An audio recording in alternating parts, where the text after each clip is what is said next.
Hello student, આપણે first ચેપ્ટરમાં ઘણા બધા નિયમો વિશે વાત કરી, ઘણા બધા દાખલાઓ વિશે વાત કરી, ઘણા બધા ટોપિક વિશે આપણે ફર્સ્ટ ચેપ્ટરમાં વાત કરી હતી અને દાખલાઓ પણ ગણ્યા હતા, સ્વાધ્યાય પણ મેં તમને સેન્ડ કરેલો છે. હવે આપણે વાત કરીશું બીજા ચેપ્ટરની કે જેનું નામ છે પરમાણુનું બંધારણ. હવે પરમાણુ વિશે આપણે બહુ આગળથી ભણતા આવ્યા છીએ. તો પરમાણુ કોને કહેવાય? તો પરમાણુ શબ્દ એટોમિયો પરથી પડવામાં આવે છે કે પરમાણુ શબ્દ ગ્રીક શબ્દ છે એટોમિયો, એના પરથી પાડવામાં આવે છે. એટલે કે પરમાણુ એટલે શું થાય? એટમ. બરાબર? પરમાણુ એટલે થાય એટમ. હવે પરમાણુમાં પહેલા એવું કહેવાતું કે કોઈ પણ દ્રવ્યના કણોનું વિભાજન કરીએ એટલે શું થાય? એનું પરમાણુ બને. કોઈ પણ દ્રવ્ય હોય એનું વિભાજન કરીએ એટલે શું બને? પરમાણુ બને. પછી પરમાણુનું વિભાજન થઈ શકતું નથી. આપણે એવું કહેવાતું કે નાનામાં નાના પરમાણુ, એટલે પરમાણુનું વિભાજન થઈ શકતું નથી. બરાબર? પછી વૈજ્ઞાનિકોએ એવું સાબિત કર્યું કે પરમાણુનું પણ વિભાજન થઈ શકે છે અને એને શું કહેવાય છે? અપરમાણુય કણો. વૈજ્ઞાનિકોએ શું કર્યું? નાના પરમાણુનું પણ વિભાજન કર્યું, એને નામ આપ્યું અપરમાણુય કણો. હવે અપરમાણુય કણોમાં પ્રોટોન, ન્યુટ્રોન અને ઇલેક્ટ્રોન. પ્રોટોન, ન્યુટ્રોન અને ઇલેક્ટ્રોન, આ ત્રણ કેવા છે? અપરમાણુય કણો છે. હવે આપણે આગળ ઘણા બધા નિયમો જોયા, દળ સંચયનો નિયમ, નિશ્ચિત પ્રમાણનો નિયમ, ગુણક પ્રમાણનો નિયમ. આ બધા નિયમોમાં આ પણ એક ડાલ્ટને નિયમ આપ્યો છે. એમાં અપરમાણુય કણો વૈજ્ઞાનિકોએ શોધ્યા. તો કયા? પ્રોટોન, ન્યુટ્રોન અને ઇલેક્ટ્રોન. તો આ ત્રણેય વિશે આપણે વાત કરવાની છે. હવે આપણે વાત કરીશું પહેલા ઇલેક્ટ્રોનની શોધ. ઇલેક્ટ્રોનની શોધ કોણે કરી અને કઈ રીતે કરી એની વાત કરીએ આપણે. તો મેં લખ્યું છે અહીંયા કે 1830 માં માઇકલ ફેરાડેએ ઇલેક્ટ્રોનની શોધ કરી હતી. કઈ રીતે કરી હતી? તો 1850 માં એને શૂન્ય અવકાશ નળીમાંથી વિદ્યુત પ્રવાહ પસાર કર્યો હતો. હવે આપણે આકૃતિ જોઈએ કે શૂન્ય અવકાશ નળી છે. આ જે ઉપરની દેખાય છે શું છે? શૂન્ય અવકાશ નળી કે જે કાચની બનેલી હોય છે. એ કાચની નળીમાં મેં પાતળા બે તાર મૂકેલા છે. પાતળા બે શું કરે છે? ધાતુના તાર મૂકેલા છે. તો આ પાતળા તારને શું કહેવાય? વિદ્યુત ધ્રુવ. આ કાચની નળીમાં બે પાતળા ધાતુના તાર મૂક્યા છે જેને આપણે શું કહીશું? વિદ્યુત ધ્રુવ કહીશું. હવે જ્યારે આ કાચની નળી અને ધાતુ વિદ્યુત ધ્રુવમાં હું ઊંચા વોલ્ટેજથી જો વિદ્યુત પ્રવાહ પસાર કરું, ફરીથી કહી દઉં કે આ વિદ્યુત ધ્રુવમાં હું ઊંચા વોલ્ટેજથી હું અહીંયાથી વિદ્યુત પ્રવાહ પસાર કરું તો શું થશે? વિદ્યુત પ્રવાહ એનોડથી ક્યાં જશે? કેથોડથી ક્યાં જશે? એનોડ તરફ.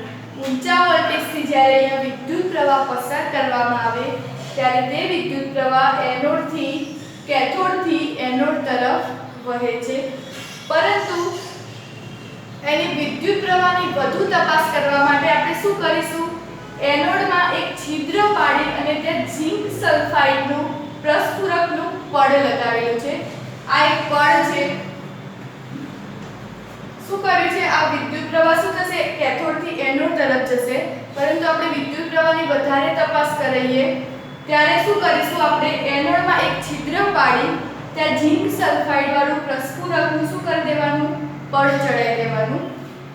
તો જ્યારે આ કેથોડ વાળા કિરણો એનોડ તરફ વહેશે ત્યારે શું થશે? આ ઝિંક સલ્ફાઇડના પ્રસ્ફુરક પડ ઉપર પડશે ત્યારે ત્યાં શું થશે? એક કાળો ધબ્બો જોવા મળશે. તો અહીંયાથી આવ્યા અને સીધા ક્યાં જશે? આ પડદા ઉપર. પડદા ઉપર જ્યારે અથડાશે ત્યારે આપણને એક ધબ્બો જોવા મળશે. બરાબર? હવે ફરીથી કહી દઉં કે વિદ્યુત ક્ષેત્ર અને ચુંબકીય ક્ષેત્રની હાજરીમાં આ કિરણો શું કરશે? સીધી લીટીમાં પ્રસરણ કરે છે, એટલે કે સીધી લીટીમાં વહન પામે છે.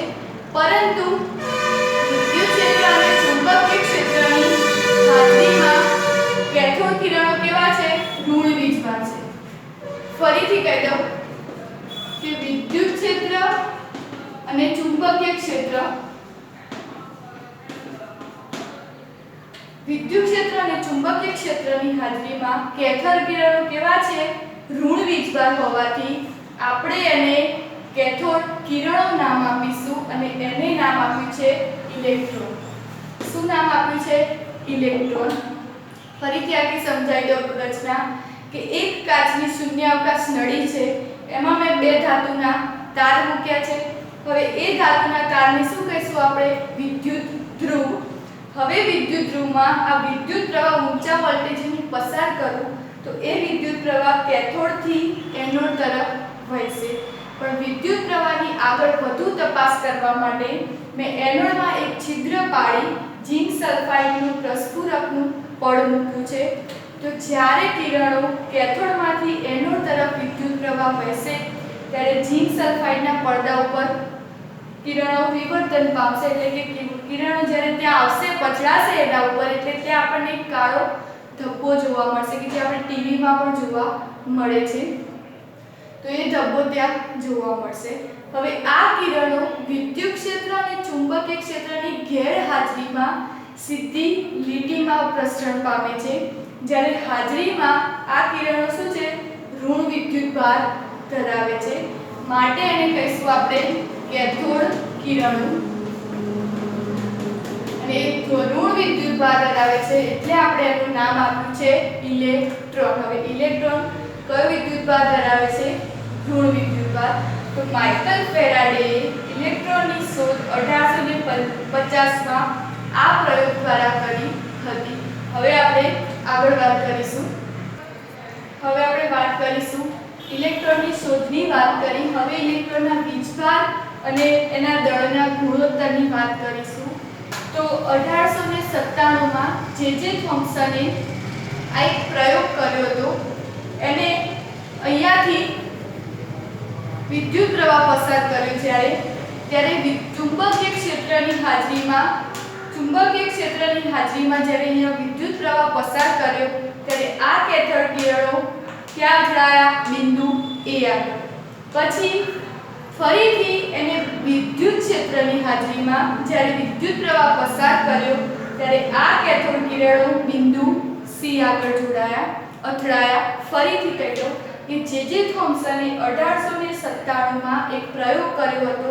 એને અહીંયાથી જ્યારે વિદ્યુત પ્રવાહ પસાર કર્યો ચુંબકીય ક્ષેત્રની હાજરીમાં ત્યારે આ કેથોડ કિરણો બિંદુ A આગળ અથડાયા. ત્યારબાદ એને વિદ્યુત ક્ષેત્રની હાજરીમાં જ્યારે કિરણો પસાર કર્યા ત્યારે બિંદુ C આગળ અથડાયા. અને ત્યારબાદ ત્રીજી વાર એને વિદ્યુત ક્ષેત્ર અને ચુંબકીય ક્ષેત્રની ગેરહાજરીમાં જ્યારે કિરણો પસાર કર્યા ત્યારે તે બિંદુ B આગળ અથડાયા. ફરીથી કે જ્યારે ચુંબકીય ક્ષેત્ર લાગુ પાડ્યું ત્યારે A આગળ અથડાયા, વિદ્યુત ક્ષેત્ર લાગુ પાડ્યું ત્યારે C આગળ, અને બંનેની ગેરહાજરીમાં તે કિરણો એક સીધી લીટીમાં અથડાયા બિંદુ B આગળ. તો જે થોમ્સને આ વિદ્યુત ક્ષેત્ર અને ચુંબકીય ક્ષેત્ર કોઈપણ એકની હાજરીથી તેને ઇલેક્ટ્રોનનું દળ અને એના વીજભારના ગુણોત્તરનું નક્કી કર્યો હતો. એને આટલો ગુણોત્તર નક્કી કર્યો હતો. આ છે E/me. આપણે શું લખ્યું છે? E/me એટલે કે ઇલેક્ટ્રોન અને એના ઇલેક્ટ્રોનનું વીજભાર અને એના દળનો ગુણોત્તર, કે જ્યાં E એ શું છે? ઇલેક્ટ્રોનનો વીજભાર, અને me એ શું છે? ઇલેક્ટ્રોનનું દળ કેજીમાં, જ્યારે વીજભાર એ કુલમ્બમાં છે. તો કોઈપણ એકની ગેરહાજરીથી જે થોમ્સને ઇલેક્ટ્રોનનો વીજભાર અને દળનો ગુણોત્તર આટલો નક્કી કર્યો છે 1.758820 × 1011 કુલમ્બ કેજી ઇન્વર્સ. કુલમ્બ એ શું છે?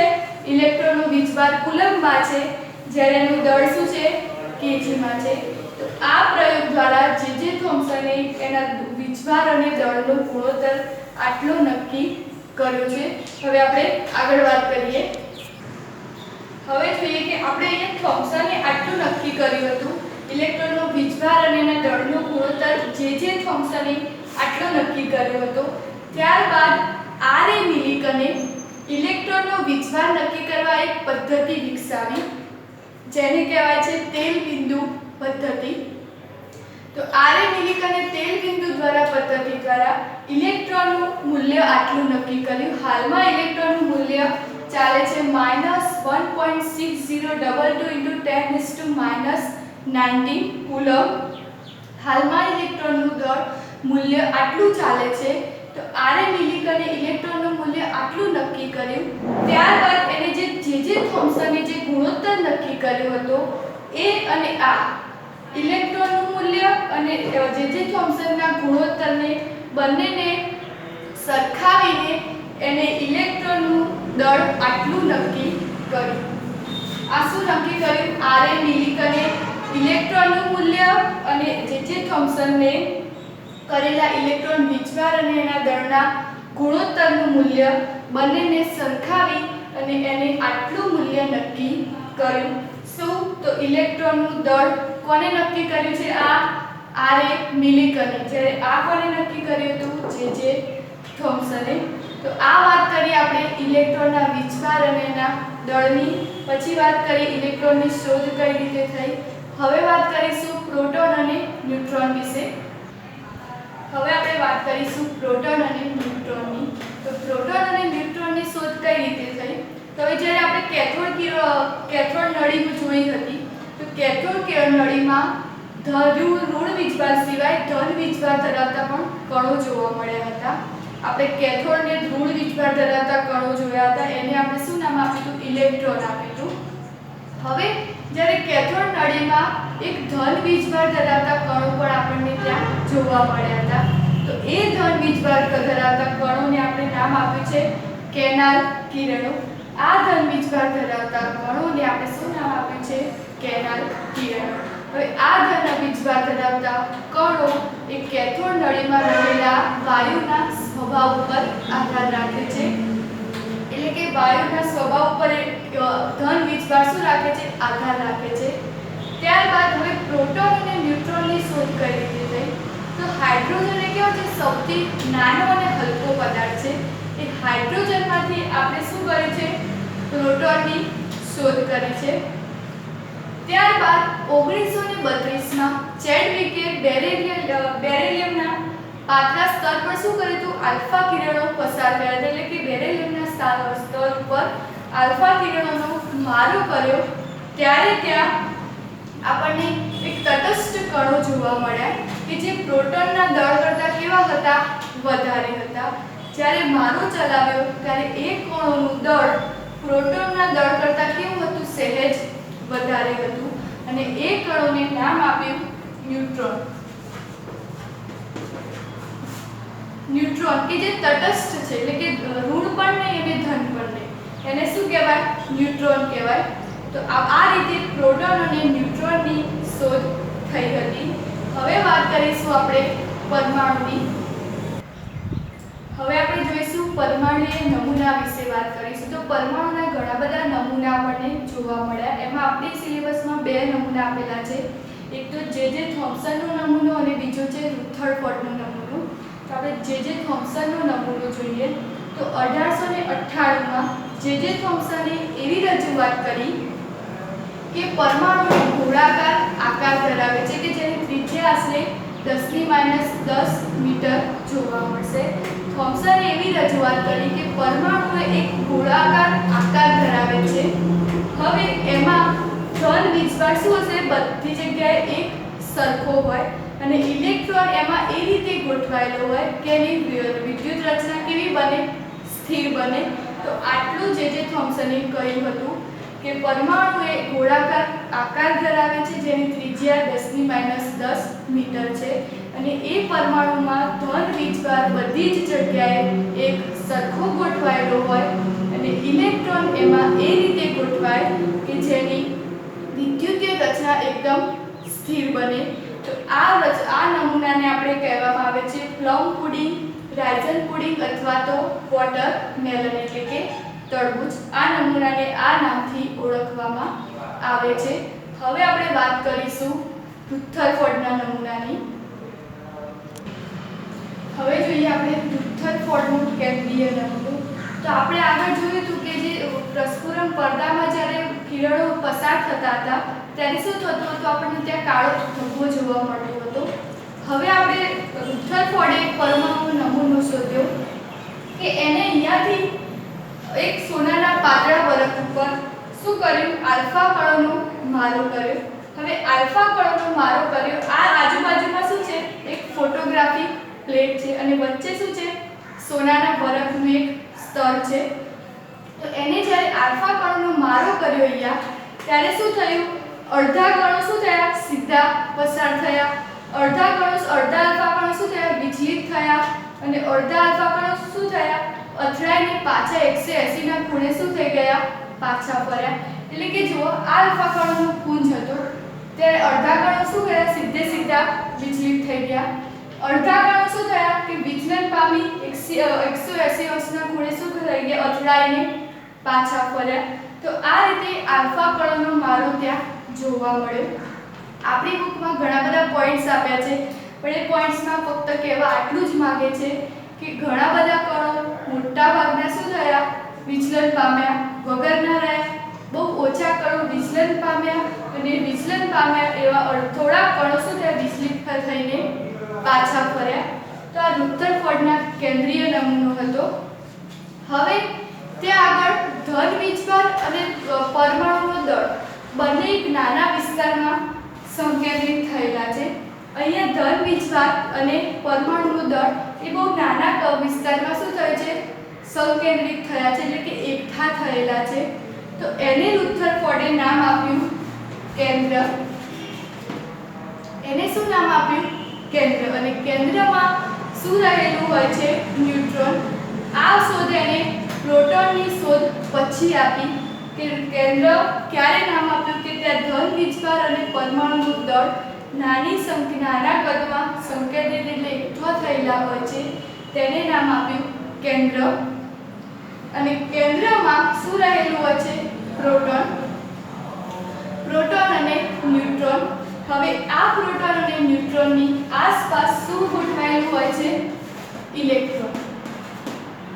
આ પ્રોટોન અને ન્યુટ્રોનની આસપાસ શું ગોઠવાયેલું હોય છે, ઇલેક્ટ્રોન.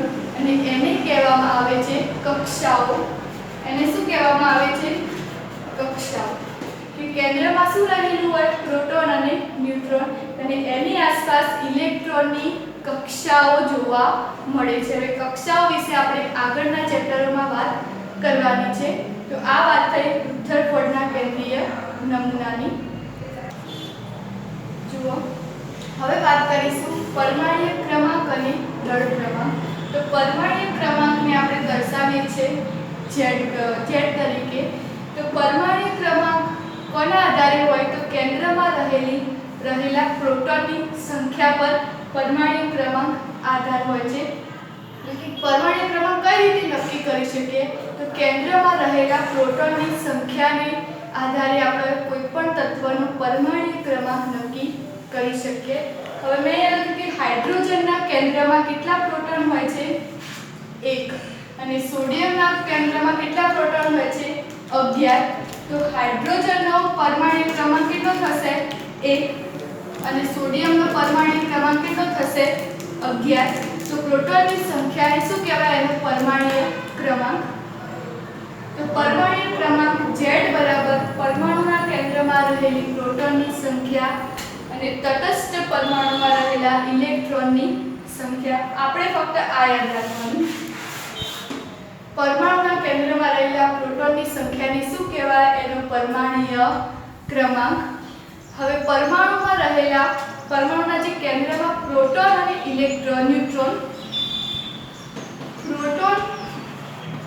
ન્યુટ્રોન આને આપણે ન્યુક્લિયોન્સ તરીકે ઓળખીએ છીએ. તેના તરીકે ઓળખીએ છીએ ન્યુક્લિયોન્સ. કે પરમાણુના કેન્દ્રમાં રહેલા પ્રોટોન અને ન્યુટ્રોનને આપણે ન્યુક્લિયોન્સ તરીકે ઓળખીએ છીએ. તો આ પરમાણ્વીય ક્રમાંક થઈ. હવે દળ ક્રમાંક. તો દળ ક્રમાંક એટલે શું, પ્રોટોનની સંખ્યા પ્લસ ન્યુટ્રોનની સંખ્યા, આ બંને ભેગી કરીએ એટલે આપણને શું મળશે, દળ ક્રમાંક. તો આ વાત કરીને પરમાણ્વીય ક્રમાંક અને દળ ક્રમાંક વિશે. આજે આપણે ઘણા બધા નિયમો જોયા, ઘણી બધી શોધ જોઈ, આ બધી જ થિયરી આપણે બુકમાં ઘણી બધી આપેલી છે, બહુ ડીપમાં આપેલી છે, પણ મેં તમને કમ્પ્લીટ ક્લિયર જે લખ્યું છે કે જે બેઝિક છે એ રીતે તમને સમજાય છે. જો વાંચશો તો તમને બહુ ટફ લાગશે, પણ જે રીતે મેં સમજાવી છે એ રીતે જો તમે વાંચવા જશો તો તમને વધારે ઇઝી પડશે. તો આજે આપણે પરમાણ્ય ક્રમાંક અને દળ ક્રમાંક સુધી વાત કરી. હવે આગળની વાત આપણે આગળના લેક્ચરમાં જોઈશું.